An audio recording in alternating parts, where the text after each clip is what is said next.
It's all come down to this. After 17 weeks and nearly 27,000 miles on the road, we've made hundreds of new friends and explored an amazing land, traversing every major highway in America.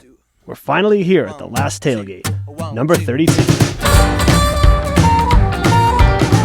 In the Crescent City, there's local color and flavor oozing out of every pore. The Big Easy instantly conjures up images of Mardi Gras and the streets of the French Quarter. Medicine show is coming to town. Come on, boys, come and gather around. Medicine show is coming to town. Put a smile on everyone's face. Hole-in-the-wall jazz clubs and prohibition-style speakeasies, and the waters of the Mississippi River and the nearby bayou. The train's gonna carry me straight on down the line. Some of the city, though, is still in recovery mode from the devastation of Hurricane Katrina. Beyond the well-to-do and tourist-friendly parts of town, there's a working-class vibe. Across the city, though, there's a sense that if we can make it through this, we can make it through anything. It's the last stop of the season for our road-weary crew, and we couldn't be happier to be capping it off by partying in the streets of New Orleans.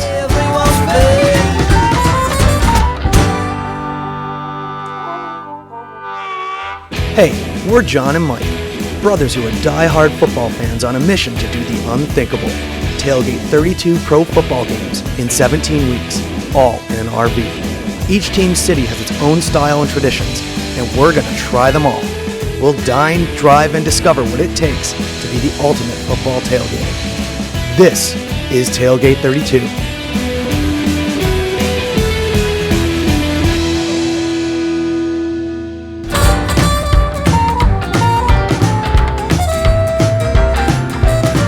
By the time we pulled into the city, we'd worked up quite a hunger, and in a town known for its seafood, we couldn't resist. Our old pal Joe Cahn had arranged a little surprise for us over at the New Orleans School of Cooking. You know what? I think it was a strong move on our part to wait till the 32nd city to learn how to cook. Here's a really neat thing about Louisiana cooking, you know? What's that? Everybody gets caught up with the food and all this type of stuff. It's about the visiting. I figured today we'd do an etouffee. Etouffee means smothered.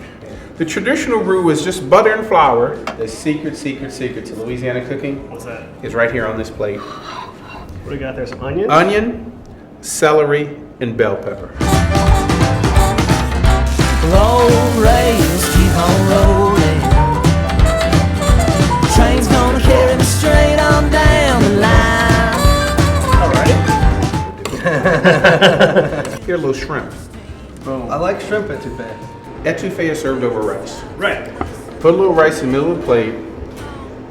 It depends on how cute you want to get, whether you want to spoon it all around. My instinct would be to slap it right on top. Let's slap it. Mike's not one for presentation. How much would you pay for this? Grab your spoons, gentlemen. Oh, baby. Oh, man. This is delicious. This is what Louisiana food is all about. Sharing, eating, visiting, having fun. It's not what's on the table, it's who's at the table. The music, the food, and the people. That's what makes us us. And I guess because we eat happy, that's why we're happy people. We're gonna put a smile on everyone's face. The final tailgate was upon us, and things began as usual, with the crew getting set up. But this time we had 4 kegs to drain, and dozens of friends traveling in from all over the country to help us out. There's no way we're drinking all this beer.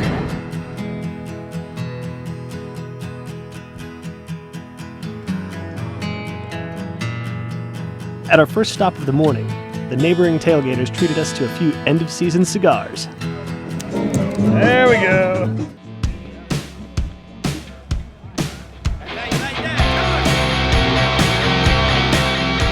Nothing says dedication like tailgating from a hearse. Well, I bought this thing right after Katrina, and it came from a funeral home. And next thing you know, every year I started putting more and more about saints on there. There's even a cup holder for my beer. When we're going down the interstate, everybody's taking pictures. So we blowing the horn. You think you're in a parade the whole time, you know? I love what you guys got going on here. What do you do on Sundays when they don't have a home game? We normally go camping or something, you know? We should have come to New Orleans first. We would have learned a lot more about tailgating. Also second and third. Hey, what kind of movie you be making, man? Hey, I'm down. In a haze of cigar smoke, we marched on through the tailgate. Along the way, we met a man of God. I'm a man of God and of the saints. You know, if you're a man of God, you got to be with the saints. Oh yeah? Yeah. I'm told there are a few popes that go to these games. You have a few popes, but everybody knows me as the original. You didn't set out to become the Pope.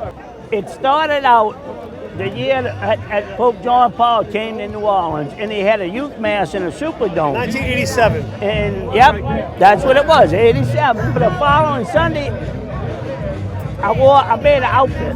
You know, a quick throw together outfit, and it went over so big that everybody, they just wouldn't let me stop wearing it.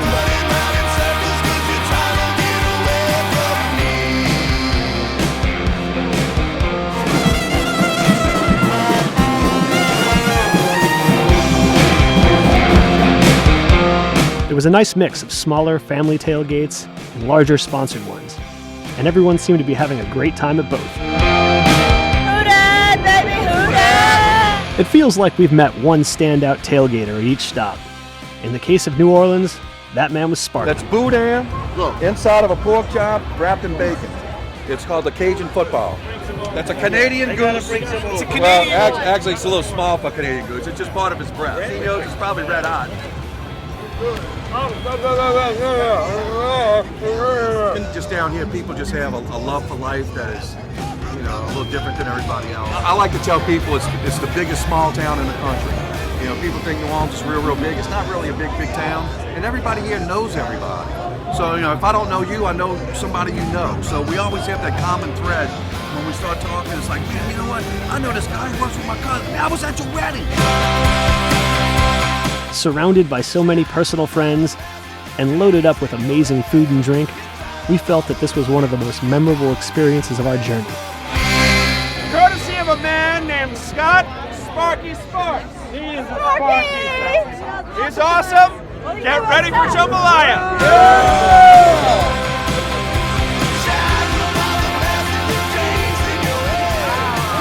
Oh yeah. Jambalaya is delicious. It's the guy. Sparky has totally come through and helped us out in a big way. My friends, I want to introduce you to the man who supplied the jambalaya. This is Sparky, and he has given us his jambalaya out of Southern hospitality. You gotta laugh and enjoy life. You're only here for just a little short while, so you gotta get as much of it as you possibly can. After a few much-needed recovery days, we packed up the RV and got back on the road for one final haul in the good old RV. She gave us a hell of a time on the road, and living with 4 other guys in such close proximity is something I never thought I'd do. Back home, dude. And something we'll never forget. We still have Red Bull in every one of these cabinets. Wish we could just burn everything. So rundown for our very first episode for Tailgate32. It's on the back of a release form. Of course. And then, remember when we had those release forms? Probably can't use that. You just missed him falling into the RV.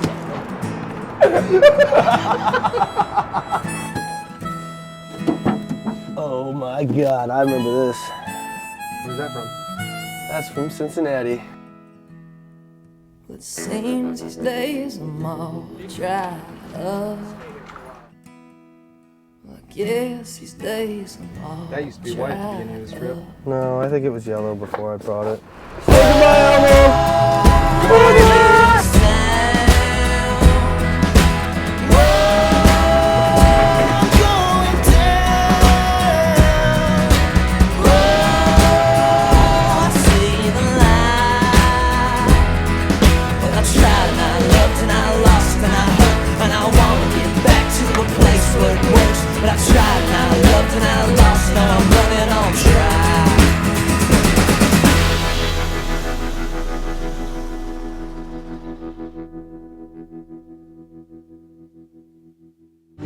told me a fat woman I love you, son, all night long. Yeah, them little skinny girls, they'll hit you a little bit and they're gone. Them build girls, they appreciate good love. I'll be there. I'm not a strong man, but I'm going to lift you up so you'll do a keg stand over there. Oh, no, I don't do that. Oh, no, it's just going to happen. But, you know, it's always on down here. It's always something to do, you know? You know, some people throw frisbees, we hunt alligators. So, you know, just a little different culture, that's all.